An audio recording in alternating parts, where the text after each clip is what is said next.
Magandang hapon at gabi mga kaibigan, meron po tayong pinaka-latest na update sa lagay ng ating panahon. Pero bago po yan, pakiusap po ako ng isang like at subscribe at pahit na rin po ng notification bell. Pakishare na rin po sa ating mga kakilala at mga loved ones para updated po sila at alam po nila ang lagay ng ating panahon. Maraming salamat po. Mga kaibigan, ang hypnosis pa rin po natin ngayong hapon po at hanggang sa gabi ay ito pa rin pong trap ng Typhoon Yagi or ito pong si Bagyong Enteng na nasa labas na po ngayon ng ating Philippine Area of Responsibility. Patuloy pa rin po kasing naaapektuhan ng trap nitong si Bagyong Enteng ang extreme northern Luzon po mga kaibigan.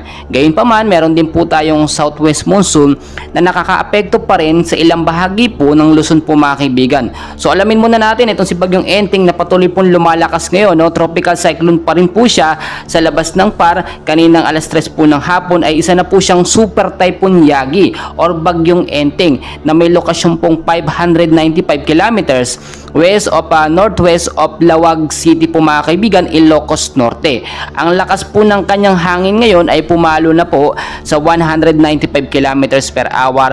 Malapit pa rin po sa sentro na may bugso pong pumapalo sa 240 kilometers per hour.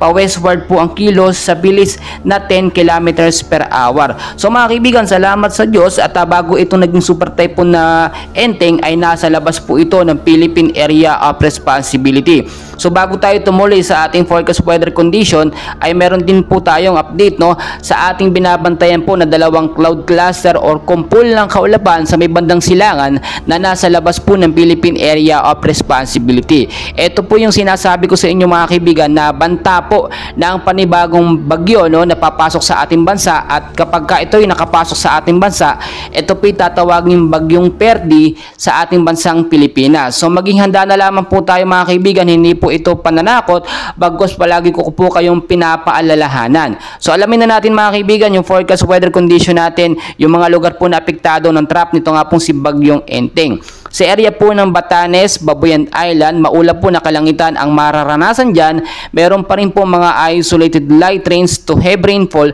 pagdating pa rin po sa gabi mga kaibigan. Dahil naman po yan sa trap nito nga pong si Super Typhoon Enteng. Yung extension po niya, yung hangin po niya mga kaibigan, yun po ang nakakaapekto. So ngayon po pinag-iingat pa rin yung area ng Batanes at Babuyan Island sa posibleng pagbabaha po sa mababang lugar dyan at landslide po mga kaibigan. Sunod-sunod po ang mga landslide doon po sa mga landslide prone area, sa mga mountainous area.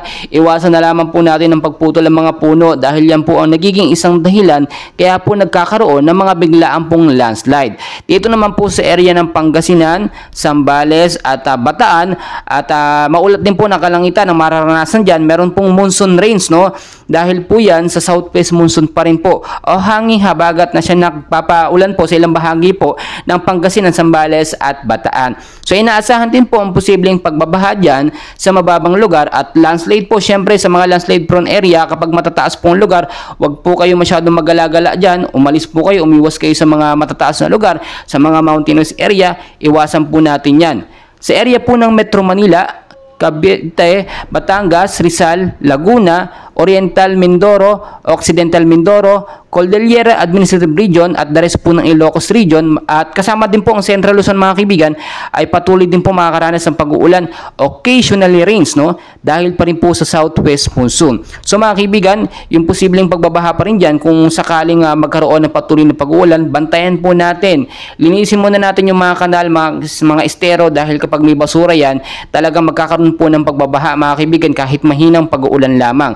Umiwas din sa mga matataas na lugar sa banta po ng landslide.